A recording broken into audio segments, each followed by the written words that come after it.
परम प्रेममय जुग पुरुषोत्तम श्री श्री ठाकुर अनुकूल चंद्रेर आतुल चरण जानाई आमार शतकोटी प्रणाम। जय गुरु सकल इष्टप्राण दादा मायरा। परम दयालेर पूजा करार समय এই বিশেষ ভুলগুলো কিন্তু আপনারা করবেন না। এই বিশেষ ভুলগুলো থেকে অতি অবশ্যই বিরত থাকার চেষ্টা করবেন, না হলে কিন্তু পরম দয়ালের পূজা সম্পন্ন হবে না এবং পরম পিতার আশীর্বাদ আপনারা লাভ করতে পারবেন না। পরম দয়ালের পূজা করার সময় আমাদেরকে কিন্তু বেশ কিছু বিধিবিধান মেনে তবেই তার পূজা করতে হবে, না হলে কিন্তু তাকে আমরা কখনোই সন্তুষ্ট করতে পারবো না। এছাড়া বাস্তুশাস্ত্রের নিয়ম অনুযায়ী আমরা কিন্তু পূজা করার সময় বেশ কিছু নিয়মও মেনে চলব। সবার প্রথম পরম দয়ালের মন্দির যেখানে নির্মাণ করবেন, যেখানে আপনারা গৃহে পরম দয়ালকে স্থাপন করবেন, সেই জায়গায় বা গৃহের যেদিকটা আপনারা পরম দয়ালকে রাখবেন, গৃহে যেদিকে ঠাকুর ঘর করবেন সেটা কিন্তু যেন গৃহের উত্তর পূর্ব দিকে হয়। বাস্তুশাস্ত্র মানে গৃহের উত্তর পূর্ব দিকে ঠাকুর ঘর করাটা মঙ্গলময়, এতে করে ভগবানের আশীর্বাদ বেশি করে লাভ করা যায়। এছাড়া ঠাকুরের সিংহাসন কিন্তু সবসময় দক্ষিণমুখী রাখার চেষ্টা করবেন। যখন আপনি পূজা করবেন যেন উত্তর দিকে মুখ করে আপনি ঠাকুরের পূজা করেন, এতে করে বেশি করে কিন্তু ভগবানের আশীর্বাদ লাভ করা যায়। যখনই আপনারা ঠাকুরের পূজা করবেন তখন কিন্তু একটা জিনিস মাথায় রাখবেন, সেটা হলো মনের পবিত্র ভাব। মনের পবিত্র ভাব না জাগলে কিন্তু আপনারা কখনো পরম দয়ালের পূজা করবেন না। মনকে আগে পবিত্র করবেন, মনকে আগে সুন্দর সুমধুর করবেন এবং পূর্ণ নিষ্ঠাভরে ভক্তিভরে কিন্তু তবেই আপনারা পরম দয়ালের পূজা করতে পারবেন। আর যদি আপনারা আপনাদের চলন চরিত্র আচার ব্যবহারকে ঠিক না করতে পারেন তাহলে কিন্তু কখনোই পরম দয়ালকে সন্তুষ্ট করতে পারবেন না। দ্বিতীয়ত, পরম দয়ালের পূজার সময় আপনারা কিন্তু মনের মধ্য থেকে সকল প্রকার অহংকার, দেশ, হিংসা এগুলোকে ত্যাগ করবেন। এগুলো যতক্ষণ আপনার মনের মধ্যে থাকবে ততক্ষণই কিন্তু আপনি পরম দয়ালকে সন্তুষ্ট করতে পারবেন না, ততক্ষণ পর্যন্ত আপনি কিন্তু পরম দয়ালের আশীর্বাদ লাভ করতে পারবেন না। তৃতীয়ত, মনের মধ্যে যদি আপনার হিংসা থাকে, মনের মধ্যে যদি আপনার কোনো চাহিদা থাকে, কামনা বাসনা থাকে, তাহলে কিন্তু আপনার পূজা সার্থক হবে না। মনের মধ্যে থেকে সকল প্রকার হিংসা, চাহিদা, কামনা বাসনা এগুলোকে ত্যাগ করবেন। অনেক সময় আমরা ভগবানের পূজা করি কিন্তু তার কাছে চেয়ে বসি অর্থ, সম্পত্তি, প্রতিপত্তি, এই সমস্ত জিনিস আমরা চেয়ে বসি। এটা কিন্তু কখনোই করা উচিত নয়।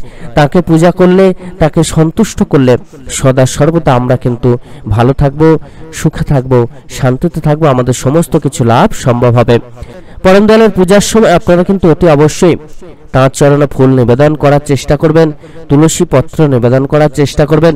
তাঁর চরণে অতি অবশ্যই সাদা ফুল কিন্তু নিবেদন করবেন, বা হলুদ ফুল বা কমলা কালারের ফুল, অন্য কোনো রঙের ফুল কিন্তু ব্যবহার করবেন না।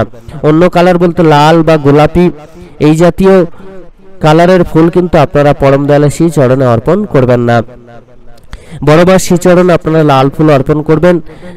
শ্রী শ্রী আচার্যদেবের চরণে কিন্তু আপনারা সাদা ফুল বা হলুদ ফুল অর্পণ করবেন। প্রত্যেক দিন চেষ্টা করবেন পরম দয়ালের পূজার জন্য যে ফুল আপনারা তাঁর চরণে নিবেদন করবেন সেটা যেন সতেজ হয়, টাটকা হয়। পূজার ফুল যেন না বাসি না হয়। এছাড়া পূজার ফুল সবসময় পূজা দেওয়ার পরে আপনারা কিন্তু পরের দিন সেটাকে জলে ফেলে দেবেন। ফুল শুকিয়ে যাওয়া পর্যন্ত অপেক্ষা করবেন না। এটা কিন্তু গৃহের মধ্যে দারিদ্রতা নিয়ে আসে এবং রোজ ফুল দিয়ে ভগবানের পূজা করার মধ্য দিয়ে কিন্তু গৃহে শান্তি ফেরে, গৃহের মধ্যে শ্রী বৃদ্ধি পায়, গৃহের সমস্ত প্রকার দোষ কাটে, সহজে গৃহের উন্নতি কিন্তু সাধিত হয়। শাস্ত্রে বলা হচ্ছে যে রোজ যদি সতেজ ফুল দিয়ে পূজা করা হয়, সতেজ ফুলের মধ্যে যে সুগন্ধ সেটা ভগবান পছন্দ করেন এবং গৃহেও কিন্তু একটা সুন্দর সুমধুর পরিবেশ সৃষ্টি হয়।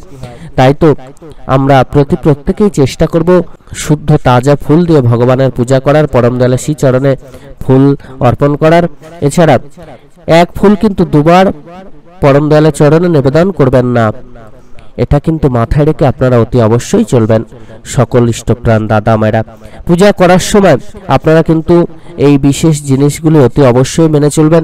এছাড়া পূজা করার সময় আপনারা অতি অবশ্যই একটা জিনিস মাথায় রেখে চলবেন, যে ফুলটা আপনারা অর্পণ করছেন বা অর্পণ করার আগে যদি সেই ফুলটা পড়ে যায়, সেই ফুলটা কিন্তু পরমপিতার চরণে দেবেন না, বা অর্পণ করার পরে যদি সেই ফুলটা নিচে পড়ে যায় সেটাও কিন্তু তুলে জলে ফেলে দেবেন, সেটা তাঁর চরণে আর দেবেন না। চেষ্টা করবেন সবসময় ফুল যাতে নিচে না পড়ে।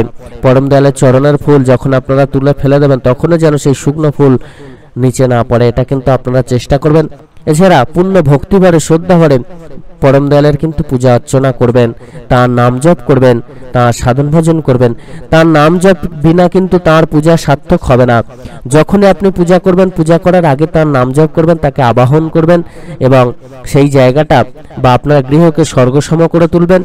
তারপরে কিন্তু পরম দয়ালের পূজা করবেন, তারপর আবার নাম জপ করবেন। এতে করে পরম দয়াল আপনার প্রতি সন্তুষ্ট হবেন এবং আপনার গৃহে কিন্তু তিনি আসবেন, আপনার প্রসাদ গ্রহণ করবেন। আপনারা যদি নিত্য পরম দয়ালের নাম জপ করেন তাতে করে কিন্তু তিনি সন্তুষ্ট হবেন এবং তিনি আপনাদের পূজা গ্রহণ করবেন। তার নাম জপ বিনা, সাধন ভজন বিনা তিনি কিন্তু কখনোই পূজা গ্রহণ করবেন না।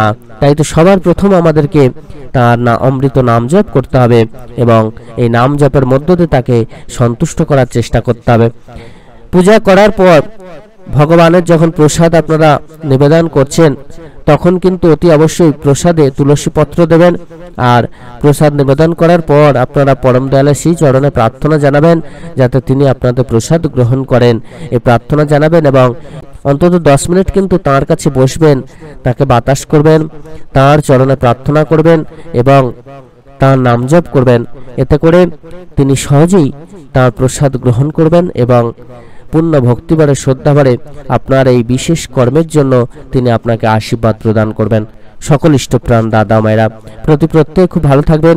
পরম দয়াল আপনাদের প্রত্যেকের মঙ্গল করুন। জয় গুরু বন্দে পুরুষোত্তমম।